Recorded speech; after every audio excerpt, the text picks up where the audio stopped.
Bonjour Zoé, Bonjour Anne-Sophie. ça va? Oui, ça va, merci. Alors Zoé, explique-moi un peu qui est Zoé, qu'est-ce qu'elle fait? C'est une question lourde. Que ce que je fais? J'ai fait beaucoup de choses, mais j'ai toujours été guidée vers l'amélioration sociale. Et après avoir passé à travers l'archéologie, les sciences sociales appliquées, la permaculture, ben, j'ai atterri sur la sexologie clinique et le coaching de relations et de sexe. Est-ce que tu peux nous expliquer qu'est-ce que c'est la sexologie clinique? Certainement, c'est une pratique qui me permet d'aider les gens à atteindre la meilleure vision sexuelle qu'ils ont pour eux-mêmes. C'est-à-dire qu'ils ont grandi avec une préconception de la sexualité, ils ont été imposés une préconception par la société, par leur école, par leurs amis, par des magazines. Et ils ont besoin de pouvoir négocier en eux-mêmes ce qui est normal et anormal. Et à cause de tout ce qui leur est arrivé, ils pensent qu'ils sont anormaux. Ou, enfin, la déflexion et, et l'humour sont les choses, les armes qu'ils utilisent le plus.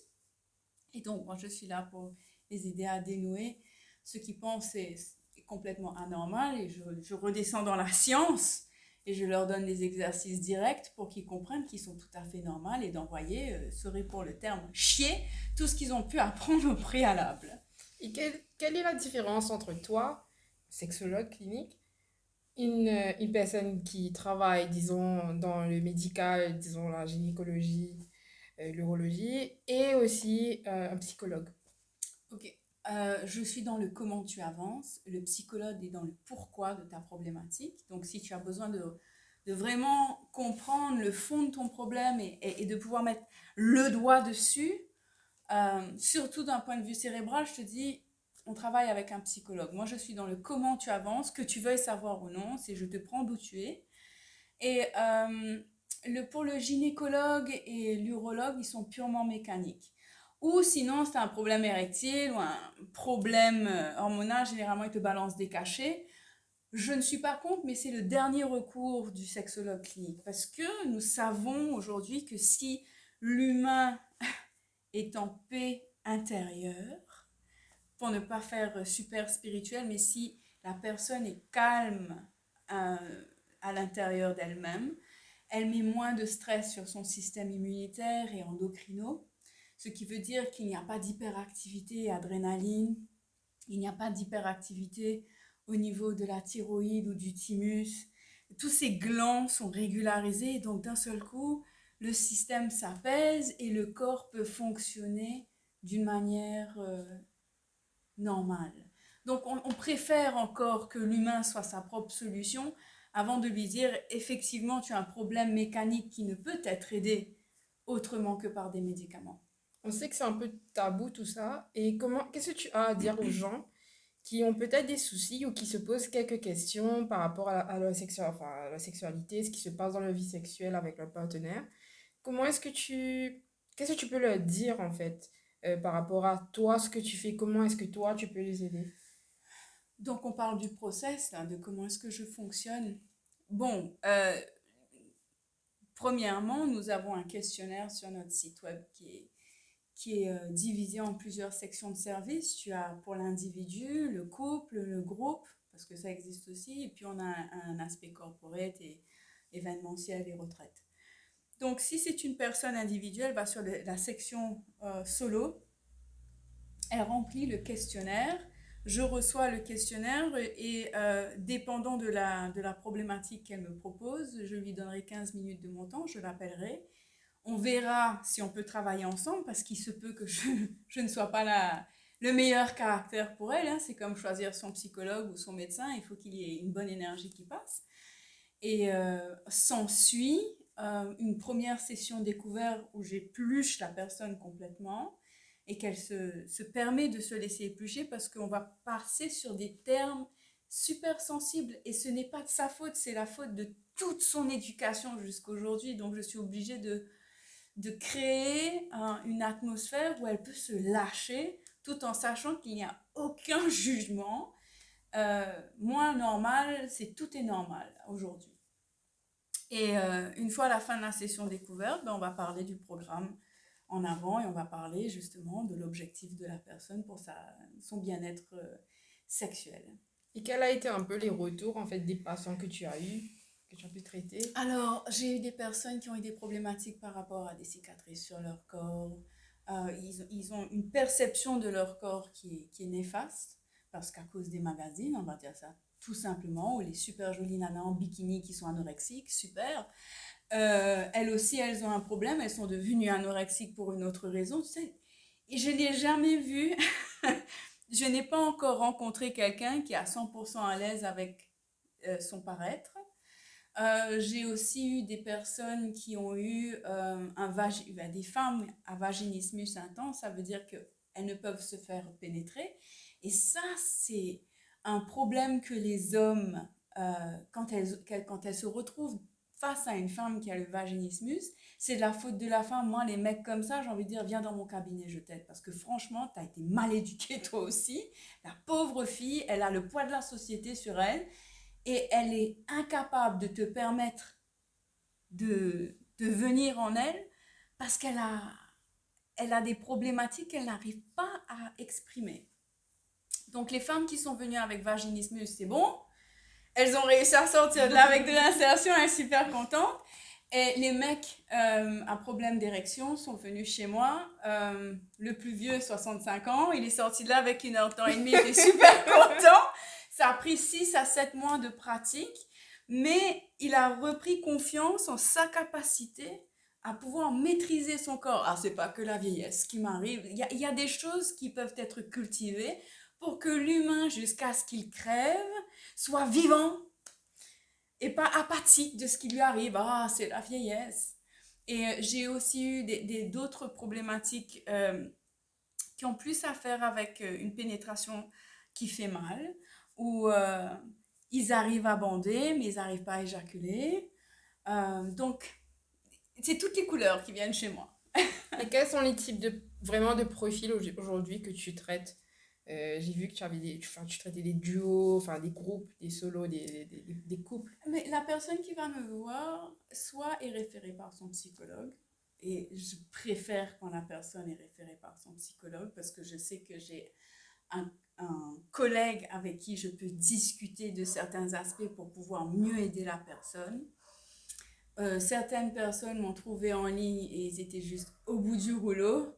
Ah, j'en peux plus. Ah, bah, je te donne un exemple d'une femme qui me dit ouais, je passe partout, j'ai pas, ça fait depuis 11 mois que j'essaye de tomber enceinte, ça ne se fait pas.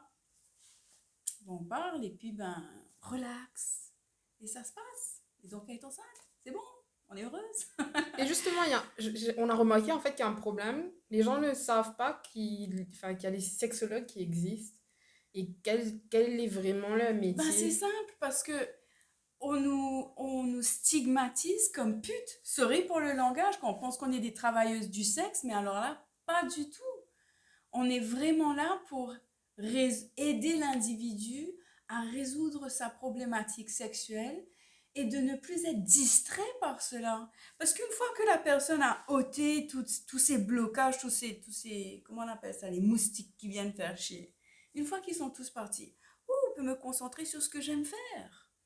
Ça ne traverse pas ma tête toutes les 15 secondes. Ah, ce soir, je vais devoir faire l'amour. Je vais devoir mettre ce parfum-là, je vais devoir mettre ces vêtements-là pour aller là-bas, pour aller...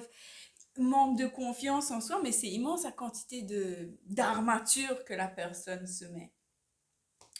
Par exemple, moi, là, aujourd'hui, généralement, je te dis, je ne suis pas une fille maquillage, je ne suis pas une fille coquette, mais parce que je suis obligée de me présenter d'une manière à ce que le public me perçoit correctement, parce qu'elle a été conditionnée à percevoir l'individu de cette façon. Je fais l'effort d'être dans le paraître nécessaire pour qu'elle puisse m'entendre. Si je venais habillée comme une clocharde, je ne pense pas qu'on m'écouterait. Donc voilà l'effort qu'il y a à faire. Et moi, j'essaye de normaliser tout ça. Et j'ai aussi compris que tu travaillais aussi, enfin, tu avais développé des workshops pour des entreprises. Oui. Donc ça, comment est-ce que ça se passe? Est-ce que tu peux nous en dire Alors, plus? oui, Sur les aspects privés et intimes, c'est vraiment un univers à part où on parle du bien-être sexuel et de la dynamique de couple. Maintenant, dans l'univers du corporate, on est bien d'accord que c'est pas tous les genres sexuels qui sont traités d'une manière équitable.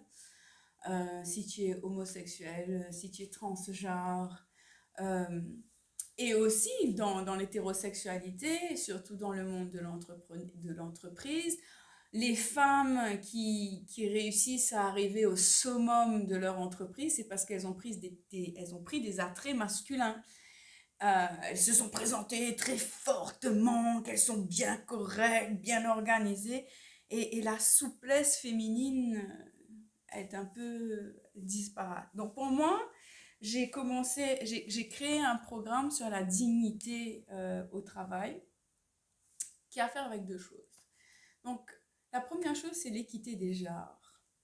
C'est-à-dire que tout le monde est égal, nous avons tous un cœur qui pompe du sang, nous sommes tous humains. Et c'est d'essayer de comprendre l'autre et de comprendre la biologie de l'autre. Parce qu'on n'est pas né tous hétérosexuels et puis on se réveille un matin, on se dit ah, je suis homo. Non, non, non.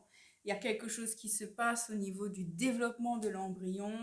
Il faut en être conscient pour ne pas être un raciste du genre.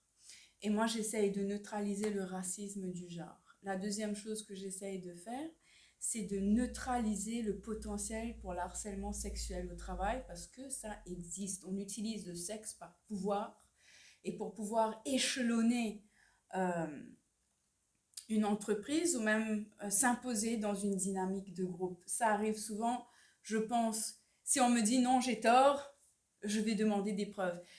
Et le fait est que nous avons toutes les deux été conditionnées dans notre éducation différemment. Ça veut dire que tes sensibilités sexuelles sont différentes des miennes. Et on se retrouve en entreprise à travailler. Et je te passe une blague un peu sexuelle. Et tu vas te ressentir mal à l'aise et tu vas prendre ça très personnellement. Alors que si moi je te donne le pouvoir de me dire je suis sensible à ce que tu viens de me dire, j'ai l'impression que c'est de l'harcèlement sexuel. Ta réaction me dit déjà que je ne peux pas m'amuser avec toi de cette manière-là et qu'il faut que je sois différente avec toi.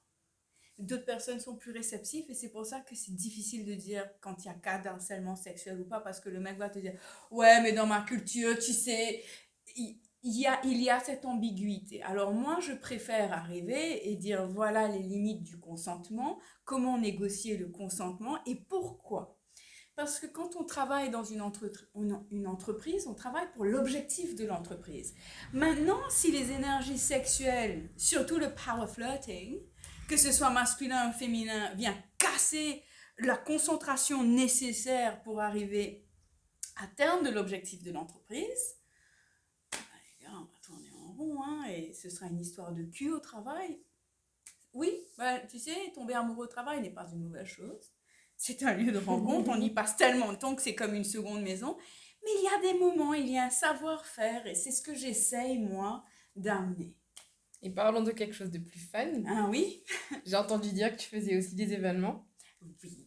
Alors, j'aime mes événements parce que mes événements, c'est une opportunité pour être sur scène, pour être éclatante parce que j'adore chanter et j'aime être sur scène avec d'autres musiciens. Et ça me donne l'opportunité de pouvoir parler de choses qu'on ne peut pas parler autrement. Voilà, donc bientôt sur scène, vous verrez. Et il y a aussi des retraites en ligne que tu Oui, organises. alors les retraites, l'entreprise peut nous demander de faire une retraite pour les employés sur le terme d'un week-end de chez eux en ligne. Et nous avons aussi pour les privés. Donc, si vous êtes une bande de copains, vous êtes à 30, vous voulez explorer quelque chose, vous pouvez nous demander de créer une retraite pour vous. Ou sinon, on va créer des retraites et on va voir qui veut bien y venir. Mais normalement, c'est pas plus de 30 personnes. Et c'est from your home, c'est de chez vous. Ok. Et maintenant, comment est-ce qu'on peut rentrer en contact avec toi? Comment est-ce qu'on peut te parler? Ouvrir une conversation. Alors, la meilleure façon, c'est de passer par notre site web, thehouseofrelationships.com, et de nous faire un petit questionnaire. Si vous êtes pas un pervers, on vous répondra. Critères des pervers, hein. Ah, mais il y en a énormément, parce qu'ils pensent tous qu'on est des putes. Alors, ça va? Maurice, c'était encore compliqué. Et je pense que j'étais déjà mentionné que je pense que je vais créer un cours pour les pervers pour qu'ils puissent se défaire de leur mal-être sexuel. C'est un mal-être, après tout. Il faut juste savoir comment s'y prendre. Et sinon, à travers Facebook, on a le profil Facebook, on a une chaîne YouTube, on peut laisser des commentaires, ça nous fait une conversation qui est engagée. On a passé sur TikTok, Instagram, Snapchat, LinkedIn. Tout. Oui, alors nous avons une personne qui nous aide sur tous les médias sociaux, n'est-ce pas Anne-Sophie? Et ça a été très compliqué pour moi, mais j'ai tout accepté, merci. Voilà. Et du coup, il y a les formulaires, ça veut dire pour les couples, Oui, les solos. toutes les formulaires sont là pour en savoir un peu plus sur quelle est la problématique que vous essayez de nous amener et si on est la bonne personne pour répondre à cette problématique. Et si nous ne le sommes pas, je travaille avec un réseau de pairs, de compères et de collègues internationalement et je vais vous référer vers le bon profil. Et tu as un petit mot en fait pour les personnes qui peut-être sont encore hésitantes, qui veulent venir vers toi mais qui ont peur. Ah, si vous n'essayez pas, vous saurez jamais. Tu sais, la peur est une bonne chose. Ça nous montre où se trouve notre limite. Mais ce que je peux dire à la personne, si tu ne prends pas action aujourd'hui, tu resteras dans cette peur. Et moi, je suis là pour essayer de faire de cette montagne extraordinaire que tu as pu créer pour toi, à cause de ton éducation et tes propres expériences, mais je peux t'aider à transformer en un grain de sable. Bien dit. Merci. Merci Zoé. À bientôt. À bientôt.